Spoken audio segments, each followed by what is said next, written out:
अभी जस्ट कुछ दिन पहले मैंने एक वीडियो बनाया था कि यार we need to change our education system. उस वक्त मैं एक इंटरव्यू में बड़ी बड़ी बातें कर रहा था कि हमें बहुत नीड है, हमारे एजुकेशन सिस्टम चेंज होना चाहिए, मॉडिफाइड होना चाहिए। मुझे उस वक्त बिल्कुल भी आइडिया नहीं था कि लिटरली मैं ये वीडियो बनाने जा रहा हूँ कुछ दिन के बाद, और सच में मुझे बहुत अच्छा लग रहा है कि मैं आज आपको कुछ बताने जा रहा हूँ कि यार एक चेंजेस आए हैं, एक क्या बहुत सारे चेंजेस आए हैं। बेसिकली इस वक्त एजुकेशन सिस्टम हमारा बहुत कुछ बदल चुका है। आज ना मैं आपको यही बताने वाला हूँ क्या क्या चेंजेस आए हैं, आपको पूरा डिटेल में आज आपको मैं समझा दूंगा। ठीक है, तो लास्ट तक वीडियो देखिए और वीडियो अच्छा लगे तो लाइक करके जाइएगा। So hey guys, this is Kumar Ketan, आपका दोस्त एक बार फिर से हाजिर हूं एक नए इंफॉर्मेशन, एक बहुत ही खास, बहुत ही इंपॉर्टेंट न्यूज के साथ कि हमारे एजुकेशन सिस्टम को, हमारे जो भी एक ट्रेंड चला आ रहा था उसको चेंज कर दिया गया है। ठीक है, तो सबसे पहले तो मैं थोड़ा सा आपको पीछे ले जाऊंगा हिस्ट्री में। ठीक है, बहुत टाइम नहीं लूंगा आपका, 2 मिनट की हिस्ट्री बताऊंगा और क्या क्या चेंज आए ये पूरा डिटेल में बताऊंगा। तो बेसिक टू एडवांस जो मैं हमेशा बोलता हूं, मतलब छोटे बच्चों के लिए क्या हुआ, 10th 12th का क्या हुआ और ग्रेजुएशन का क्या चेंजेस है, सब कुछ डिफाइन करने वाला हूं। तो पूरा आप डिटेल में जानना हो तो वीडियो देख लेना।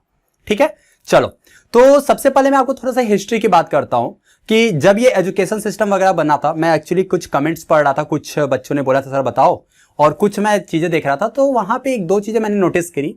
कुछ लोग खुश तो हैं कि भाई चेंज आया, लेकिन वो लिख रहे थे ना कि आजादी के बाद पहली बार शिक्षा की पद्धति में हुआ बदलाव। ऐसा कुछ नहीं है, पहली बार नहीं हुआ है, ये तीसरी बार है। ठीक है, तो 3 बार ये बदलाव हुए हैं, तो तीसरी बार तो आपको समझ में आ रहा है। अभी 2020 भाजपा गवर्नमेंट है, नरेंद्र मोदी हमारे प्राइम मिनिस्टर है। पहला जब बदला था ना तो वो 1968 था, इंदिरा गांधी जी प्राइम मिनिस्टर थी। ठीक है, और जब सेकंड बदला था वो 1986 था, और 1986 में आपके राजीव गांधी प्राइम मिनिस्टर थे। ठीक है, 2 बार चेंज आया, अभी ये तीसरा है। ओके, और इस बार जो सिस्टम चल रहा है ना, मुझे कहीं एक्चुअली मैं यूएस बेस्ड कुछ बच्चों को पढ़ाता हूं, तो आईजीसीएसई का जो बोर्ड है उसके अंडर में वो पढ़ते हैं, तो मुझे थोड़ा सा उनका सिलेबस का आइडिया है। तो मुझे लग रहा है ना कहीं ये यूएस का थोड़ा सा लिया गया है, और जो कि बहुत अच्छी चीज है। ओके, पहले क्या था हमारा 10+2 का सिस्टम था, अब इसको ब्रेक किया गया है 5+3+3+4। कैसे, मैं पूरा समझाता हूं आपको। ठीक है, देखो पहले क्या था कि ये जो एजुकेशन सिस्टम था इसका नाम था MHRD, ministry of human resource development. इसका नाम बदल करके कर दिया गया है आपका मिनिस्ट्री ऑफ एजुकेशन। एक तो ये चेंज हुआ। ठीक है, और हमारे एजुकेशन मिनिस्टर कौन है? रमेश पोखरियाल। ओके, तो उन्होंने ये सारी न्यूज कल दी। ठीक है, जब 1968 में इंदिरा गांधी जी के समय पर ये आपका चेंजेस आए थे, तो उस वक्त कोठारी कमीशन के ने मतलब ये सारी चीजें आपको बताई थी कि लाइक सजेस्ट किया था कि ये चीजें चेंजेस होने चाहिए। ठीक है, उस वक्त एक बहुत इंपॉर्टेंट पॉइंट जो वहां पे रखा गया था, मैं आपको बताऊं, फिनलैंड एक कंट्री है। ठीक है, वहां का education system one of the best education system in the world माना जाता है। इवन मैंने तो ये भी सुना है कि वहां LKG और UKG जो बहुत मतलब एकदम बेसिक जो एजुकेशन होते बच्चों की, उसके लिए भी PhD होल्डर टीचर्स वहां पर रखे जाते हैं। 99% वहां पर गवर्नमेंट स्कूल है। ठीक है, 1% प्राइवेट है, और बच्चे गवर्नमेंट स्कूल में पढ़ते हैं। काफी अच्छा एजुकेशन सिस्टम है वहां का। तो फिनलैंड की जो GDP है ना वो 7% के आसपास है, मतलब अपनी GDP का वो 7% एजुकेशन में खर्च करते हैं। तो कोठारी कमीशन ने ये सजेशन दिया था 1968 में ही कि आपको अप्रॉक्स 6% के आसपास GDP खर्च करनी चाहिए। लेकिन ये उस वक्त ना पता नहीं क्या हुआ कि मैं देख रहा था पीछे का पूरा, तो कहीं पे 3.5 मेंशन है, कहीं 4 मेंशन है। ओवरऑल अगर एवरेज निकालो ना आप तो 3% ही GDP यूज हुई है ओके एजुकेशन में। इस बार इस बात को एकदम जोर दे दिया गया है कि नहीं, हमारी जितनी GDP है, जितने भी बिलियन में होगी, उसका 6% एजुकेशन में खर्च होगा। ये बहुत बढ़िया है, बहुत अच्छी चीज है। ओके, तो ये एक छोटी सी बात हो गई। उसके बाद जो 1986 में राजीव गांधी जी के समय पर जो चेंजेस आए, उसका अमेंडमेंट, उसमें ज्यादा कुछ नहीं हुआ, एक अमेंडमेंट हुआ था जो कि 1992 में आई गेस हुआ था। ठीक है, तो उसके बाद यही चलता आ रहा है, मतलब बहुत ज्यादा उसमें चेंजेस नहीं आए थे, ऐसे ही चलता आ रहा है। फिर अब जाके 34 ईयर्स के बाद ये पूरे चेंजेस वापस सीखे गए हैं। बहुत तगड़ा चेंज कर दिया गया यार, मैं पूरा पढ़ रहा था, मैंने नोट भी करा इसीलिए कि मैं कुछ भूलूं ना, मैंने सब नोट कर रखा है। बहुत तगड़े चेंजेस है, मैं आपको बताता हूं। देखो फिनलैंड का मैंने आपको ओवरऑल बता दिया। अच्छा देखो, जैसा कि मैंने आपको बताया कि जो इसका फॉर्मेट होगा वो होगा 5+3+3+4। 5 होगा आपका वो जो आप बोलते हो ना प्ले ग्रुप, LKG, UKG और प्री नर्सरी जो बोला जाता है, और क्लास 1 2, मतलब ये सब मिला के 5 साल। ठीक है, इस 5 साल को जो ओवरऑल इसका सिलेबस या इसका जो भी चीज होगा वो NCERT डिसाइड करेगी। ओके, इसमें आपका मेनली मदर टंग पे ध्यान दिया जाएगा और लर्निंग विथ प्लेइंग पे काम किया जाएगा, मतलब कि आपको खेल कूद के थ्रू सिखाने पर जोर दिया जाएगा।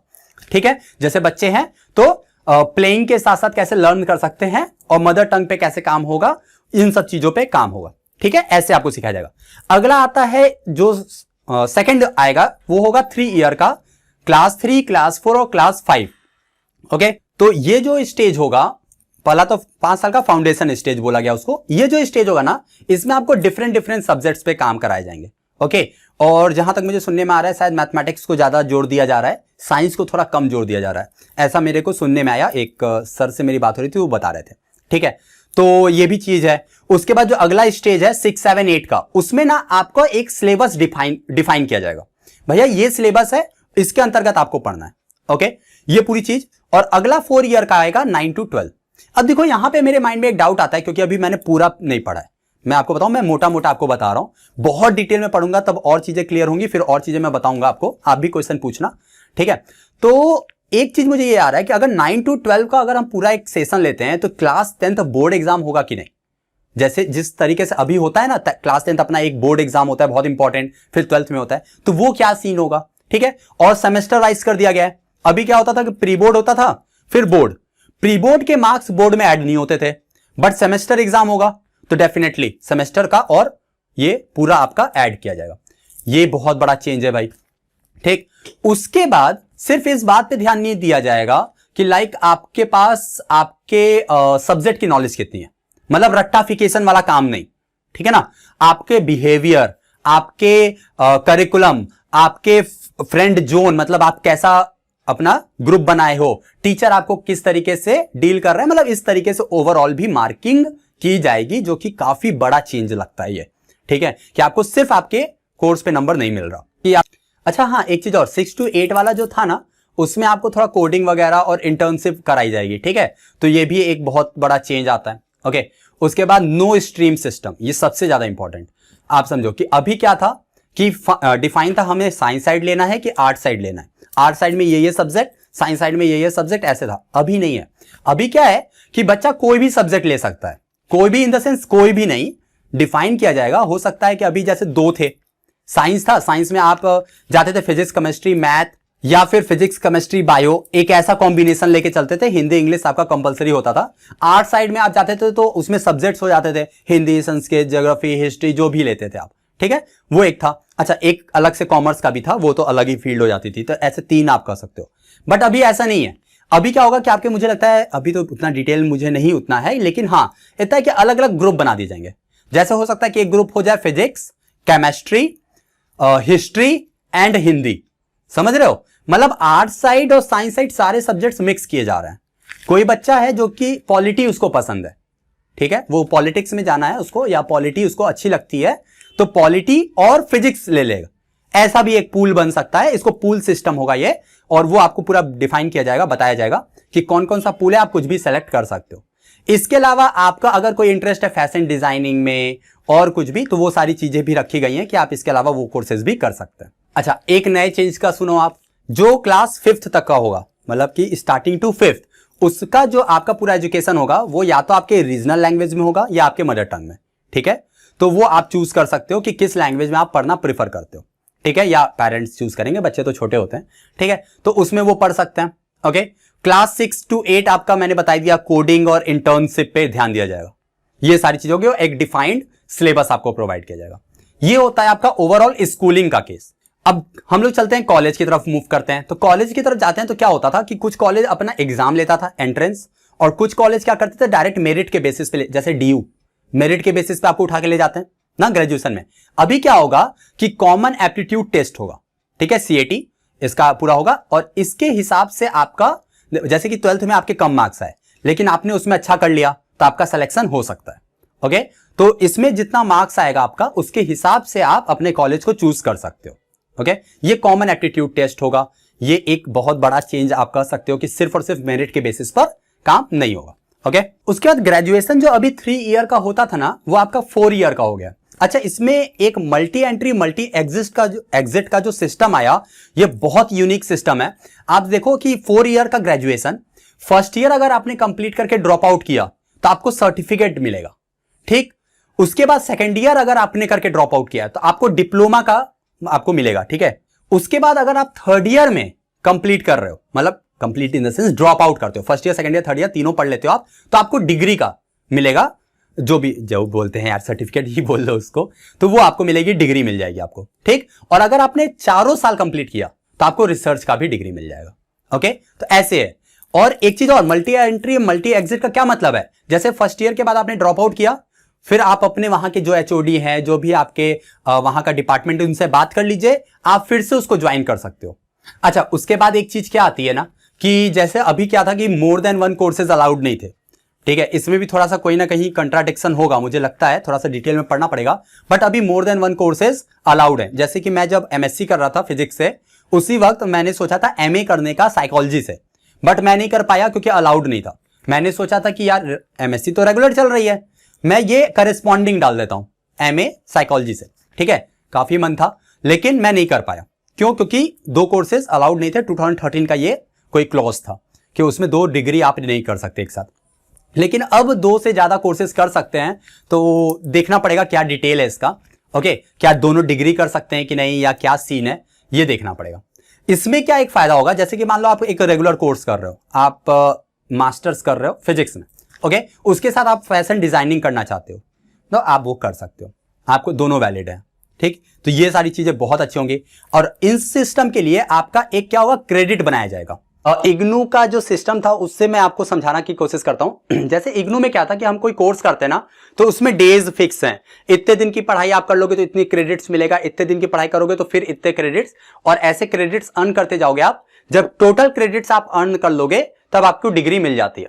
वही क्रेडिट सिस्टम आया है जिसको बोला गया कि एकेडमिक क्रेडिट बैंक बनाया जाएगा आपके लिए, डिजिटली होगा, आपको पता चलता रहेगा कितने क्रेडिट्स आपको मिले, और जब वो पूरे क्रेडिट्स आपको मिल जाएंगे तो वो कोर्स आपका कंप्लीट हो जाएगा।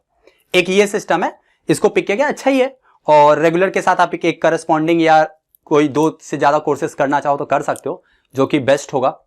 और उसके बाद आपके हर एक कॉलेज, हर एक यूनिवर्सिटी में, जो मैंने बताया कि म्यूजिक, आर्ट और लिटरेचर, ये 3 तो रखना कंपलसरी है, मैंडेटरी है कि ये आपका हर एक इंस्टीट्यूट रखेगा, ताकि बच्चा अगर आर्ट के साथ साथ म्यूजिक करना चाहे तो कर सकता है, ठीक है। तो स्ट्रीम सिस्टम थोड़ा सा हटाया गया है, और बहुत सारी चीजें हैं। आप भी मुझे कमेंट करके बताओ कि भैया कैसा लगा, क्या अच्छा लगा आपको, क्या बुरा लगा। As a parents, as a teacher अगर आप देख रहे हो तो बताओ, और एज अ स्टूडेंट आप देख रहे हो तो बताओ कि क्या चीजें मजा नहीं आई। हो सकता है कुछ बच्चे सोच रहे हो कि यार मेरे ही साथ क्यों होना था, क्योंकि 2021 से ये इंप्लीमेंट किया जा रहा है। इस बार जो बच्चे एडमिशन लेंगे, कब लेंगे पता नहीं, कोविड-19 का केस कब खत्म होगा पता नहीं, लेकिन जब भी लोगे तो अगर 2021 वाले सेशन में आप एडमिशन लेते हो तब तो आपके साथ चेंजेस नहीं होंगे। 21-22 के सेशन में आप एडमिशन लेते हो तो आपको चेंजेस मिलेंगे, ठीक है। तो मेरे साथ जैसे होता था ना कि जब मैंने 12th क्रॉस किया, सिलेबस कम कर दिया गया, मैथ की 6 किताबें पढ़ी हमने, बाद में 2 किताब हो गई ना। अब सोचो, तो ग्रेजुएशन में मैं गया, एक्स्ट्रा कोर्स इंक्लूड कर दिया गया, एमएससी का कुछ पोर्शन ला के रख दिया गया था। तो जैसे मेरे साथ होता है, मैं जब कहीं पढ़ने जाता हूँ कुछ ना कुछ चेंजेस आ जाते हैं। तो हो सकता है इस बार आपको भी लग रहा हो, तो मुझे बताइए कि आपको क्या लग रहा है, कमेंट करिए। कुछ पूछना है तो बताइए, ताकि मैं भी और डिटेल में इसके बारे में पता करूं।